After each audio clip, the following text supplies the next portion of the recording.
This is the King Chasing Podcast. Here's your host, Richard Martin. Hello, everybody, and welcome back to the newest episode of the King Chasing Podcast. I'm your host, Richard Martin, and thank you so much for joining me today. Don't forget, you can listen to past episodes of the King Chasing Podcast on YouTube at the NCCAA.org/podcast, on Apple Podcasts, Spotify, wherever you get your favorite podcasts. Just know the King Chasing Podcast is there. Today's episode of the King Chasing Podcast is a special one as we head north of the border to interview Director of Athletics for Redeemer University, James Kryger. A native of St. Catharines, Ontario, Canada, James played collegiate soccer for NCAA Division II Wheeling Jesuit University and Cleveland State University at the NCAA Division I level. James also played professionally for Finn Harps Football Club in Ireland, earning first-team goalkeeper honors in the Irish Premier Division. Kryger also saw time in net for Ipswich Town FC and was drafted by Toronto Lynx of the North America A-League. Following his playing career, James had assistant coaching stops at Western Carolina University and Campbell University before being named head coach of the Palm Beach Atlantic University women's soccer program. During his time with the Sailfish, Kryger guided the team to the 2010 NCCAA South Regional Championship and a runner-up finish at that year's NCCAA Division I Women's Soccer National Championship Tournament. Currently, James is the Director of Athletics for Redeemer University in Ancaster, Ontario, Canada, who joined the NCCAA in 2022. Since the Royals have joined the NCCAA, Redeemer has seen success on and off the field with 29 NCCAA scholar athletes, 4 national championship appearances, 4 all-tournament team members, 2 All-Americans, and 1 Game Plan for Life award winner. The Royals also earned the honor of being named a King Chasing institution for the 2024-2025 school year. Once again, thanks for tuning in, and we hope you enjoyed this episode of the King Chasing Podcast. Hello, everybody, and welcome to the newest edition of the King Chasing Podcast. I'm your host, Richard Martin. I am joined by James Kryger, Director of Athletics at Redeemer University. And James, thank you so much for hopping on today. Yeah, Richard, thanks so much. It's great to be here this morning. What a great start to the 2025 fall season, I'm sure, for everybody in NCCAA athletics. We're pretty excited, maybe a little bit worn out already, but yeah, thanks for having me on. Awesome. Yeah. And so we'll get right into it. So, of course, different story. You grew up in Canada, up in Ontario, and really what was kind of your faith walk? How did you come to know the Lord growing up in Canada? Yeah, thanks, Richard. I grew up in a family of faith. My parents came to Canada from the Netherlands, and so it was rooted already in their family. We would, kind of church Saturday, church Sunday, church Wednesday. It was part of culture for us. It was exciting. That's where my friends group came from. We spent a lot of time at church. So it was kind of ingrained in me at a young age. We learned some responsibility in terms of what it meant, what church actually meant, which was important, helped shape kind of the future for myself and those that I work with and my family as well. So yeah, it was a childhood of great parents and who just emulated what it is to be, believers in Christ and to walk after, the way that He has guided us as followers to do so. And so when I say we, I had 2 older brothers. We had a great church. We had a great youth group. So important, right? Having a good youth group, something that you can just latch onto. I mean, we know the world's a little bit of a crazy place today. Maybe not so much, 30 years ago, but there was just some wild temptations when you're young. And when you're surrounded by, people of conviction, people who are like-minded, it certainly helps. And so that's where my faith really kind of started its formation is through our family and through a great church. And that's why we always say we want people to be connected to a great church. We want our athletes to be connected to a great church because, there's something you can do in the sport field, there's something you can do in your college and universities, but it doesn't replace the church. Absolutely, for sure. Going to your playing career, you played soccer in Canada and then ended up in the United States, playing at Wheeling Jesuit and at Cleveland State. How'd you end up just falling in love with soccer and then end up coming to the United States to play in college? Yeah, Richard, thanks for that. Soccer was a sport that my father played. My mother was a volleyball player. Father was a soccer goalkeeper. So I mentioned earlier my 2 older brothers. For myself, I got into goalkeeping. I remember it was a very young age. I remember actually the team was called the Grasshoppers. Like every youth team, you're called Ladybugs, the Grasshoppers, whatever else fun names. But I still look back at that picture, and I still know a lot of people. Man, it was probably about 7 years old, and I look at that team picture. It's still at my parents' house, um, and there's people I still know today. People that we played for 5, 6, 7 years together. This team, even at that young age, many years ago. But I got stuck in goals. Like, who's the crazy one who wants to go in goal? So, but my father was a goalkeeper. He kind of like, yeah, you're going to be goalkeeper too. So I was like, okay, I guess I'll be stuck in goal. I did hockey, and I kind of stuck in goal for hockey as well. But fast forward a little bit. Back then, it was really interesting. In Canada, we just started. A few athletes started to go south of the border, right? I mean, college athletics is not what it is today back then, especially not in Canada. You were lucky to get 5 people to your game in high school, if and your clubs, it's just your parents, and even university college athletics in Canada wasn't what it is today. It was kind of a glorified house league, and that's not to be disrespectful to those that had great programs back then, but so for myself coming to the States, it was a matter of a desire to continue on to play at the highest level. So I actually left. I left high school when I was 17 years old, and then I moved back to Europe and started playing there. I played in the Netherlands, and actually just got in touch with some really great clubs. Played at a very high level. Played with some super high level athletes. Problem is that kind of eliminated me from going to play Division One. Coming back then in the United States, they had the rules back then were a lot different.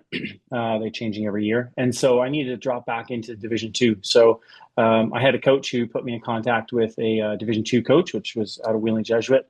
I was still in Holland at that time, still playing. And I know my family, myself too. I kind of always wanted to go, you don't want to not go to university. You want to get that university degree still today. So I dropped into the Division Two level. And I remember stepping out of the car. My mother dropped me off. And first practice, I mean, it was an hour before our first practice. I came in late. They were already in preseason for about 2 weeks. And it was amazing. Like my roommate was from Northern Ireland. We had about 4 or 5 guys from England.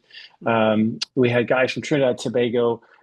Most of us, I should say most of us, a good handful of us went on to play professionally after college. We had just a dominant team. We weren't a college team at Division Two level. We played some Division One teams in preseason, and it was ugly, for them, not for us. We were dominant. So we were ranked number 4 in the country at that point. Wow. Rankings back then were tough. You didn't have the internet. I mean, you had the internet, but it was it was really about what your results were, who you played. And so we were pretty dominant. And I spent 2 years there. Great 2 years, great coaching, great players, very successful program. But then my second year, I decided, what, this is great college, I love, but I really, desired to go professional. So I had an opportunity to go to England with Ipswich Town, which was fantastic. We were just coming up through at that point the first division. That year we got into the Premiership, which was super exciting. And the goalkeeper coach said, "Listen, you've got what it takes. I want you to come over. And we want to give you a trial." I got there, and they said, "Listen, 2 days in, we want to sign you." I remember I played against Arsenal, played against Wimbledon. I did well. I kind of had that a little bit of chip on my shoulder. I needed to prove myself, and at that young age, I didn't know what I didn't know. So I just went in. I didn't know who I was playing. I didn't know I was playing against guys who were on the England national team and Kieran Dyer. Like these guys were fantastic, right? So I didn't even know who was in the locker room. I just came in and said, "I'm soccer to me." Long story short there, it was a great time. But the education kind of came, it was like, all right, I still need to get that education. So came back to the US. And back then, basically you couldn't get a work permit. So there's 2 countries in the world that at that point that did not recognize the female. So my mother, in that case, my mother was Dutch. My father had changed his status to Canadian because he worked for the Canadian government. And so Holland was one of them. They didn't recognize the mother in terms of her citizenship. So I wasn't able to get a European visa at that point. And so after my first year with Ipswich, I came back to university, was able to get into Cleveland State. Great opportunity. I remember our first 5 games. It was Michigan State, it was Notre Dame, Ohio State. We were like, it was like, whoa, what just happened, right? Young team, new coach. And we kind of got shell shocked, but that was fantastic. And then got drafted out of college at that point to go play professionally for Toronto, which was great. And that was kind of where my playing career kept going from there. Yeah, and we'll keep going with the professional career again. Of course, Ipswich Town and Toronto. Again, what was it kind of like playing professionally? And then, Mm, so unfortunately, an injury forced you to retire. What kind of your feelings when mm. you had to call it quits and had to retire? Rich, I'll probably speak to every athlete who thinks they can still play. I'm in my mid 40s now, and I'm looking. I'm like, I think if you gave me 6 months, I could still get in top shape, and be ready to go. So we were playing New York, and unfortunately, goalkeeper sounds really bad, but punched a guy in the head, not Mm, purposely, but trying to clear a ball out and just smashed my finger, my wrist, and my arm. And as a goalkeeper, that was really hard. At that point, that was kind of I didn't have what we don't have is the sports psychology side of things that we have now back then. And so you're dealing with a massive career ending injury as a goalkeeper, and you're trying to, once you heal, you're trying to get behind a, 100-kilometer ball being fired at your hand. And mhm. it was tough, right? It was really hard for me to manage that. But I would say you asked a question like, what was it like? I think it's every child's dream when you start playing sports is to continue playing as long as you possibly can. Mhm. I never looked at it. I always looked at it as a blessing. I always thank the Lord for the opportunities that I had, even some of the harder ones. I remember I went to Ireland and, while we were trying to work out work permits and I played in the Irish Premiership there as well and played in the game. And, you know, it was, we got to the training pitch and it was a cow pasture. And I was like, what's going on here? Like, it was like, there's no actual training grounds. You coming from England is probably the best in the world, and you come there, it was a cow pasture, and I was like, this is interesting. This is the Premiership in Ireland, and so again, things change, and but yeah, the professional life was great. But even in opportunities like in Ireland, I just looked and said, you know what, like, Lord, I just want to be used by you in this platform. It wasn't always easy. It's still probably not very easy for professionals today to do so. But I always looked at it as, those are things that help shape me. And the Lord's put me in some great situations that while I'm in there, I'm like, well, what's going on? This is crazy. Like, this guy over here, they're having everything given it to them. And here, I'm working for it. But I realize now, 20, 25 years down the road, there's reasons for that, right? The Lord uses you in situations. The Lord puts you in situations and helps shape you and prepare you for the future. And certainly I've seen that in every decision, in every place that I've been, that there's reasons for why I was there. And you don't realize it when you're in it. It's really, 5, 10 years later, like, wow, if I didn't go in that situation, I was never going to be prepared for, Right. situation B. So, and that was also the same with professionals. It's great. Any professional sport is great. You get paid for what you love to do. Mhm. And, whether you're a professional athlete, whether you're a professional sports communication, whether you're a professional athletic director, you get paid for what you love to do. And the point is you got to love what you do. You got to love what the Lord has blessed you with. So some people I look at, we glorify the athlete in today's society, but, I don't know why we don't glorify the accountant. And it sounds silly, but it's like the Lord's blessed the accountant with the ability to run numbers and see numbers as good as he's blessed the soccer athlete with, the ability to play with his feet in the ball. So yeah, I really have appreciated all those things along the way. And it helped me to also appreciate other sports, Mhm. so oftentimes we look at, what's skill, but what does it be to be a professional? And, sometimes you look back and I always take, ballerina. I try to stand on my toes. I can't do it. So I have mass appreciation for these men and women in that what I call that sport realm, who Mhm. can do that because that's just a God given talent. They're using their platform. So certainly, I think we should, if we're elevating athletes, we should be elevating all people, and that's the way I kind of look at it. And that's what professional sports has helped me and my experience that I took from it. Awesome. Awesome. Go into now your coaching career. You Mm, started with a pair of NCAA Division One stops, Western Carolina Campbell, and then before heading to Palm Beach Atlantic. mm, During those assistant stops, how did that kind of come about, and how did you mm. get into the coaching? And did you ever think you'd get into coaching in the U.S.? Do this is I'll go way back. 13 years old, I wanted to coach. Oh wow. You couldn't coach at 13 years old. So I was like, I want to coach. No, you got to be 16, and then you can be an assistant coach. This is my local club. Yeah. So I turned 16 years old, and they said, well, you can be an assistant coach. So my mother took the team, but I wanted to coach. At 16 years old, I was coaching. I was coaching our first team. It was a house league team, Wow. but I just from that young age, I had a desire to coach. It's probably because I was a goalkeeper, and those that are goalkeepers in any sport, you just see the game a lot differently, right? Mhm. It's probably like a quarterback in football. You just see the game a lot differently. You're analyzing situations, offensive, defensive. The same with soccer goalkeeper. You're always coaching. Good goalkeepers always coaching, always talking, whether you're talking to the forwards. And I always did that. I had I don't want to digress from our topic here, but I had a parent, a friend of mine. He was the center back, and a parent stood behind the goal back when the referees allowed that. He would just coach all game, and kept looking around, and so he was kind of like the influencer. I was like, oh, maybe I could do that. This was at a young age. So then I just kind of whatever he was saying, I was saying to our defense, and I just kept that going, which was great. I think that really kickstarted my coaching career. My desire to coach. We actually won the league that year, my first year house league. So I thought I was all that, house league coach winning. I was like, this is great. I'm destined for stardom as a coach. And then it got through, as I grew older, I kept coaching our local clubs and just kind of advanced on and then realized, hey, you got to get coaching licenses. So I actually started really young too, getting coaching licenses. There was a mentor in town here who was just a great guy. He said, you got to get your coaching licenses. So I just started, just gathering coaching licenses. Started obviously like everyone starts off with your community coaching and working through and then all the way to the highest licenses. So I went down that pathway, but through playing and then through coaching, it just kind of kept my 365 going. So if I wasn't playing, I was coaching, or when I was playing, I tried to coach. So when I was playing, we did a lot of camps. I always volunteered to do, as a professional athlete, so you have school days, right? We need a professional player to go to this school, that school. I was like, I'll do it. I loved it. I just loved helping people. That was, I think, one of the gifts the Lord has and the desires the Lord has given me is to help people, is to use what God talents He's given me to pass them on if I can to others. So I volunteered for everything, any coaching opportunities. So then I started working for Nike and traveled the United States working for Nike soccer camps. And, we had back then we had 400 or 500 people. This was before colleges, even had their camps. I think when you look back at the college camps really started at UNC, like I think the women's team, they started having these camps where 200-300 people were coming out to their camps, right, in the summertime.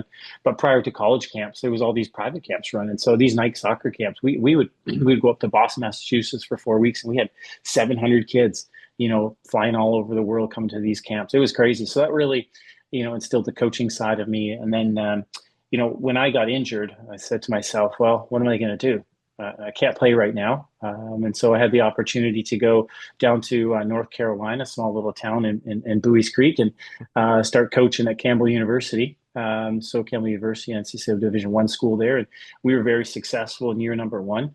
Great coach there as well. And I started getting into recruiting, which I loved. I loved selling the sport. I loved talking to people about their passion. So I became the recruiting coordinator there. And it was that just kind of shaped, where I went with my coaching. And from there, we ended up winning the ACELAND Championship, knocking off a couple national ranked teams. And then I moved into, actually, after 2.5 years, I believe, there, said, I want to be a head coach. And so actually our head coach moved on to another program, and myself and the other assistant, we kind of became the interim head coach in the spring season. We did really well. So then I went into the USL and started coaching in the USL. So women's at that point, what was probably the top women's, you say professional, but it was really semi-professional team. And we did really well. So I did 3 years down there in Florida.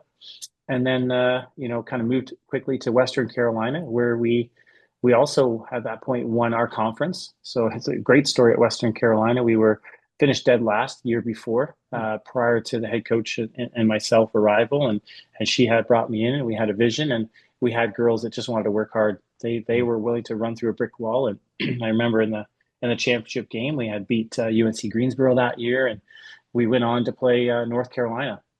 So in the first round of the NCAA tournament, which was really good. We actually kept them to their lowest first round result. So it was 1-0 for most of the game. And I think they scored really, really late. We scouted them really well, and our girls just worked really, really hard. So great opportunities. And then from there, I said to myself, well, I had an opportunity to go play for Montreal.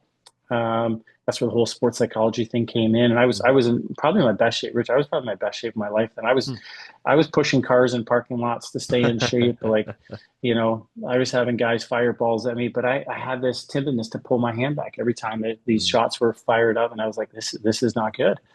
So I remember talking to my old coach, who at that point was in Montreal, and so I would love to come up. I'd love to fly up there. I was in North Carolina at that time, and I said, but I really don't know. I said, I got to see if I can actually get my hand. I didn't want to go up there and, kind of not perform.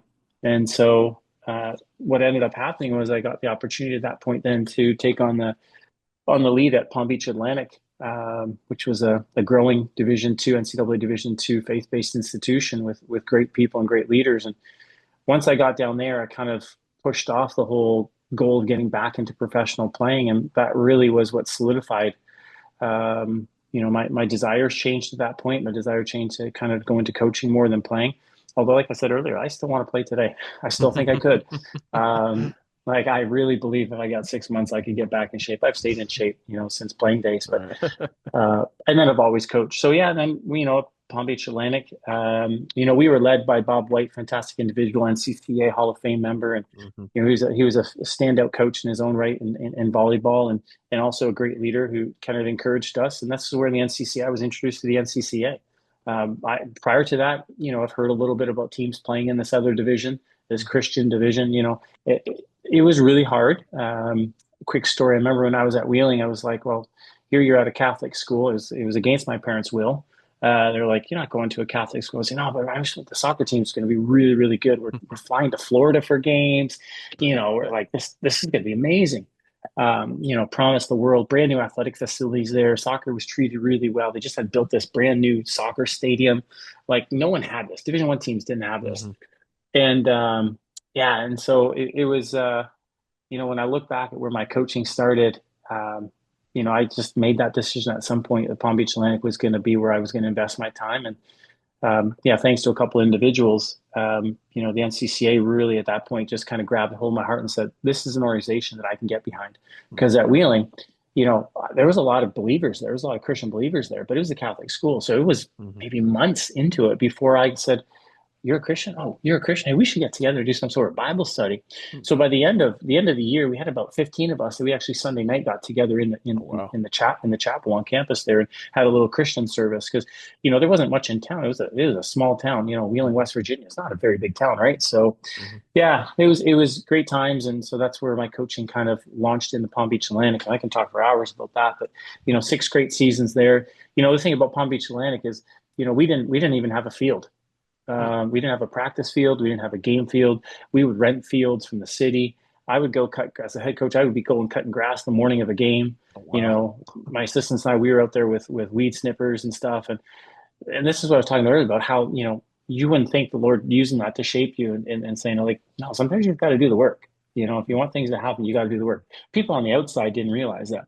They look at here's an institution, Christian institution, really great institution, Palm Beach, Florida. I mean, how can you go wrong, right? I loved it, of course, love the weather, but the institution itself and the leadership were great. And the NCCA was spoken about a lot at that school, and it really just helped me to grab on and say, this is an organization that I always want to be a part of. And so I know we're going to talk a little bit, as we talked about earlier, about why Redeemer joined the NCCA. So I'll leave it there, and maybe I'll let you segue into that.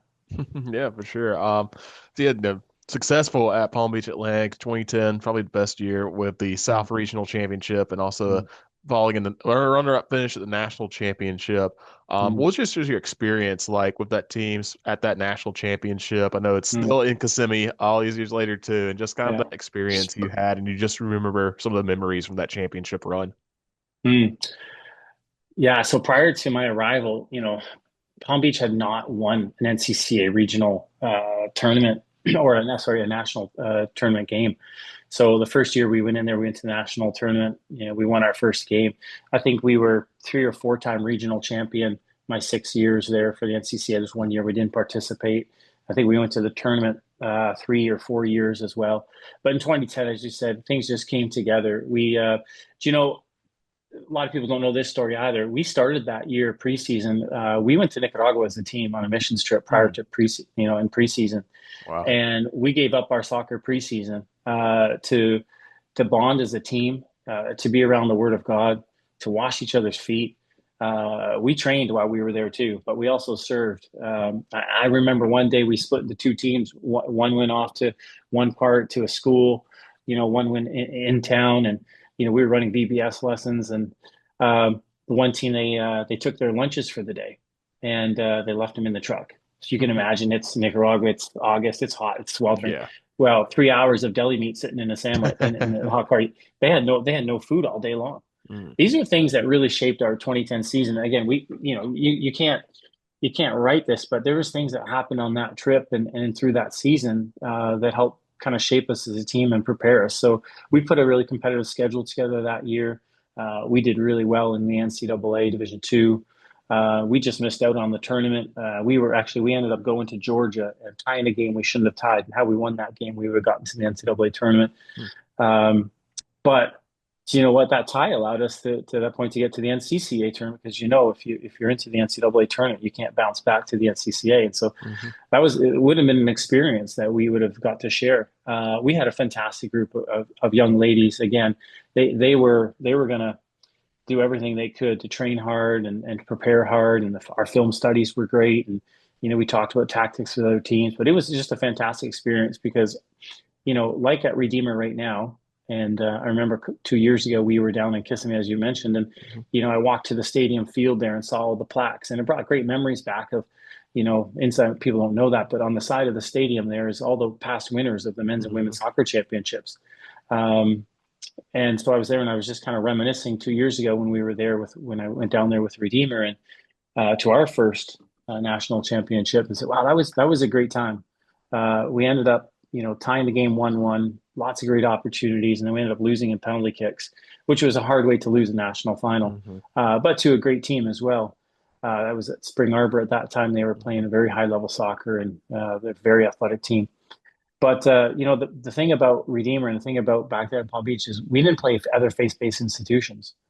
And so we were going up against, private universities, which was a lot, in South Florida, but also public universities. And it's a different scene. Same thing as Redeemer right now. We're part of a 20-something plus member comp. We're the only faith-based institution. We never get to play another faith-based school. And so sometimes it's difficult. And one of the biggest things that, I remember in our first year at the national tournament was turning around during a game, because if anyone's been down, and you kind of play on fields and the benches back onto each other. And during game and seeing another team praying, and I was like, what's going on here? I was like, this is different, because you don't see that in the regular season. You hear things you don't want to be hearing, you see things you don't want to be hearing. But to see that really, kind of stood out to me and say, this is where we want to be. This is, the place where I believe, every team, whether that be a faith-based industry or not, should be playing, and I know the NCCAA is obviously, the Christian College Athletic Association of America, but it was such a refreshing opportunity. And I can share a story 3 years ago when our men's team had the opportunity at Redeemer to go play in the NCCAA regional, and just our first time playing another faith-based institution, and where sportsmanship was actually visible. Where pregame prayer was like we thought we were the only ones doing it, and all of a sudden we were kind of shocked. Oh, someone else is doing pregame prayer. This is amazing. Right? Like we just don't experience that through a regular season. And I'm sure a lot of, the other NCCAA schools also don't do that, right? They're probably playing a majority of, what I call state schools or non-faith-based schools. So yeah, it was, the experience was awesome. And it really was what, when I came up to Redeemer, was what I wanted our athletes here in Canada to experience, which was an association that put Christ first. Awesome. And like you said, athletic director at Redeemer University, joining back in 2022, 2023 school year. Again, you've mentioned some of the stuff that you've seen, off the field, on the field. Why did you feel so strongly that Redeemer, like you said, should join the NCCAA, and just the benefits have you seen of, again, playing those faith-based institutions, making those trips to championships, and of course, getting involved with the King Chasing, the King Chasing initiative? Yeah. So, my first year when I was doing my kind of analysis of Redeemer and where we were playing in in Canada, we have a college league and a university league, for ease. And we were in university playing in a college league because our history was that we used to be a college and we'd grown into a college university and then into a full-fledged university. And so we've maintained playing in this college league, but we were the only, again, we were playing against all what I would call state colleges, which were much cheaper. We were a private institution, and I'm looking, okay, we need to get ourselves into a competition with like-minded institutions who kind of are in that same realm of us, battling the same sort of things, because I need our athletes to start seeing where their impact can be. So immediately, my first year, I reached out and talked to our administration and said, this is where I think we need to be if we're going to move our program forward. And if we're going to really be serious, and we share the same kind of methodology as the NCCAA, which is we want to put Christ first. And if we're really going to do that, we need to do that more than just saying it. So we need to do some actions. And so we immediately investigate, is this possible? Can we actually play? Are we going to put finances aside to, to travel to New York, within the conferences of the NCCAA in our region to play games? And so we're now in year 3. We're even now playing exhibition game. Our women's volleyball team just played at Houghton. Fantastic experience. Their first time over the border to play another faith-based institution. So, it was, for us, it was very important. It aligned with our mission, and the NCCA stood out to us as a place that we wanted to serve into, but also to be served by an organization that has, years of history and success in putting Christ first. And that's our goal, right? Even when we hit the playing field, the ice, the cross country course, the basketball court, volleyball court, is how do we put Christ first in our sports? God's given us that platform. We have a strategic kind of vision. We call it vertical purpose. We operate daily on the horizontal, but how do we always have that vertical, purpose, our vertical focus, even in our games, our pre-games, our post-games, how we manage our events?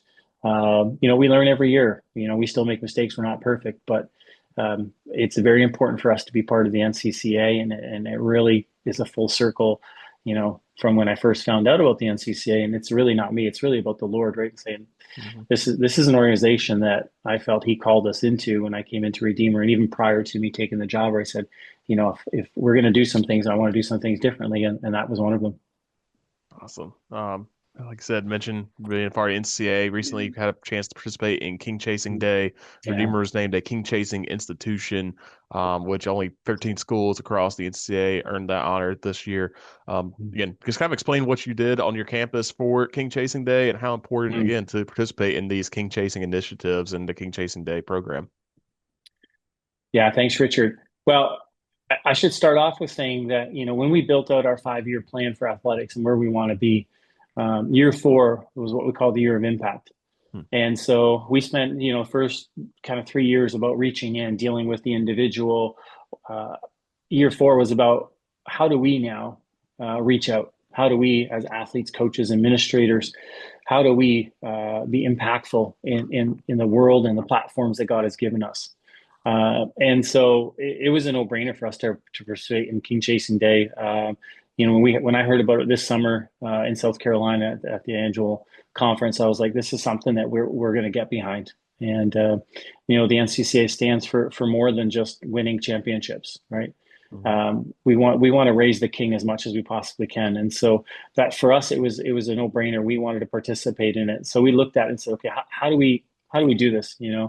We've got our teams, we've got academic commitments. We're like, great, let's look at how we serve our campus. Let's start with how the Bible looks at it, right? And the Bible doesn't say go first out into the world. Take care of what's inside of you first, what's around you, what's closest to you, right? And so we looked, what's our own city, and our own city's Redeemer. And so God has entrusted us as Redeemer coaches and athletes and our general students and faculty staff to take care of the gifts that He's blessed us with. And so we're like, we're going to serve here on campus. And, it's not about, we didn't want it to be a spectacle. We didn't really even want to even publicize it, right? Because we kind of want to do that whole, like, when you want to pray, go into the closet. And, we don't want the right hand to see what the left hand's doing, so forth, so on, right? And so we just went out there and we said, we want to take care of what God has blessed us, which is a beautiful campus in Ancaster, Ontario, right? And sure, there's, other campuses out there, across North America that are a little bigger, a little more beautiful. They may have waterfalls, all these great things, but honestly, this is God's creation, and we're going to serve the Lord. We're going to step out, and we're going to go ahead and we're going to beautify campus. And so we split up. We had overwhelming amount of our athletes were able to, kind of give up what they were doing over that hour and a half. And we went out into campus. It was a beautiful day. The Lord blessed us with sunshine and perfect weather. And we try to give it back on a vertical back to the King and saying, this is what you've blessed us with, and we're going to beautify it. And so, we did the simple task of cleaning up campus, which is, some people say, well, that's just kind of a little bit like silly, but we look at it and say, well, if we have that mindset that we're going to always beautify the things that we're entrusted with, whether that be our family, ourselves, the people around us, our teams, our programs, if we have that mindset of you're going to take the time, and intentionally beautify things. What does that beautify look like? In this case, it was, picking up garbage. In other ways, it's pouring into the lives, right, of students. So we're going to beautify our athletes by introducing them to Christ for those that might not know Christ, or to continue to help them in their spiritual journeys, right? To opposing teams, it's like we want to leave you with beauty. And how we're going to do that is when you come on the campus, we want to see that things are differently. We want to see that our athletes are different. We want to leave you, right, with the light of Christ when you walk away. Sometimes that's not possible. The heat of battle, the heat of competition sometimes brings out the worst in all of us. We're all sinners, but our goal is that, teams walk away or individuals walk away and say, and Richard, the story about that is we've had a lot of athletes that we've played against in previous years that transfer to Redeemer because we want to be part of that. We want to be part of an institution that, like for myself, I went to a Catholic university. It's a little bit crazy, but there wasn't many Christians on that campus, right? And so, what was beneficial for me, and I remember even playing in Toronto, we went down, and I can't remember, we played Charlotte in an exhibition game or something, and here's the other team worshiping in the locker room. And I was like, wow, that's awesome, right? And those simple tasks, sometimes you don't realize how the Lord plants those seeds, and but sometimes we see that, and we see that with athletes come back and say, hey, can I transfer to Redeemer? I want to play for you guys. My other school doesn't do those things, and I want to be part of that. And a couple of years ago, we introduced our hockey team. We're playing in the States in a New York College Hockey League, and this year we've had more transfers into our hockey program because of how our hockey program is shaped around Christ, and they want to be part of a positive culture that's sometimes not seen in other parts of the world, and certainly in the hockey culture. As we know, hockey culture in Canada took a massive hit. I don't know how much it's known in the States, but there's some ugly things that are happening. Not only obviously in Canada, but in hockey locker rooms all across North America. And we're going to change that. We're going to have a hockey program that points all things to Christ, and we need to be intentional about it. And our coaches are great. Our players that are in that program are awesome. And so that's why we wanted King Chasing Day, and kind of getting away from the point, but we looked at it as a way to kind of beautify what God has given us. That's awesome. Well, James, thank you for your time. And looking at the calendar, it's the end of September. So if the Royals get to Kissimmee in December, maybe we put you in at goalkeeper a little bit, get some training going. How about that? See if you still got it. Yeah, I would love to do that. I would definitely love to do that. And I know our teams would love to be down there, because the last 2 years when our teams were down there, it was snowing back in Ontario, and our teams are in the sunshine. So there was a lot of jealous athletes on other teams.